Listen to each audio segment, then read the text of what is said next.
Hello बच्चों, let's read this question. In the van der Waals equation, P plus an square upon v square, v minus nb equals to nRT, where constant a reflects the actual volume of the gas molecules. ये एक true false statement question है, so हमें बताना है क्या given statement true है या false. That in this equation, a is representing actual volume of gas molecules. So please note the key concept of this question, and this is correction in ideal gas equation.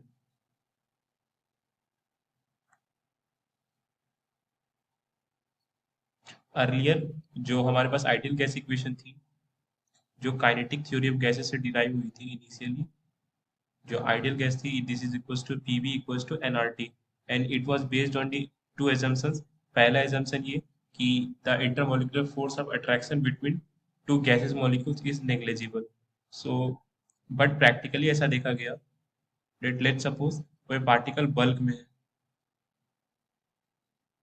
तो इस particle के पास सभी direction से जो दूसरे molecules force of attraction से इसको खींच रहे हैं, बट जो मॉलिक्यूल्स यहाँ कॉर्नर पर है, इसको तो सिर्फ लेफ्ट पार्ट वाले ही मॉलिक्यूल्स खींच पा रहे हैं अपनी तरफ. तो इफेक्टिवली ये इतना इफेक्टिवली प्रेशर एक्सर्ट नहीं कर सकते जितना अगर इसको फ्रीली बिना अट्रैक्शन के छोड़ दिया जाता, तब ये ज्यादा प्रेशर एक्सर्ट कर रहे होते हैं. तो यहाँ पर प्रेशर का कुछ लॉस हो रहा है, तो उसको करेक्शन करने के लिए वांडर वाल्स ने सजेस्ट किया this institute of pressure we should write P plus A N square upon B square. And इसका एक और एजम्पशन था कि volume of individual molecules is neglected as compare to volume of gas container. Let suppose ये पूरा volume of container है और ये v इस वॉल्यूम ऑफ कंटेनर को रिप्रेजेंट कर रहा है, बट इंडिविजुअली जो वॉल्यूम ऑफ मॉलिक्यूल्स है उसको काइनेटिक थ्योरी ऑफ गैसेस ने निग्लेक्ट किया.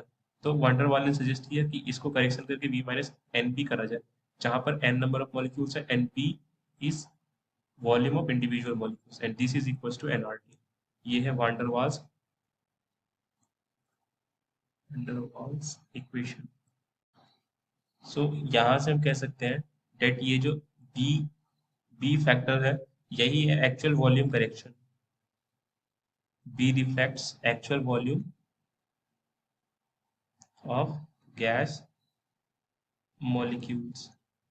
बट इस क्वेश्चन में हमसे कहा जा रहा है that A reflects the actual volume. A तो एक्चुअली प्रेशर करेक्शन को रिप्रेजेंट कर रहा है, ना कि वॉल्यूम करेक्शन को. सो क्लियरली ये गिवन स्टेटमेंट फॉल्स है. सो आई होप आपको ये कॉन्सेप्ट समझ आया स्टूडेंट. Thank you.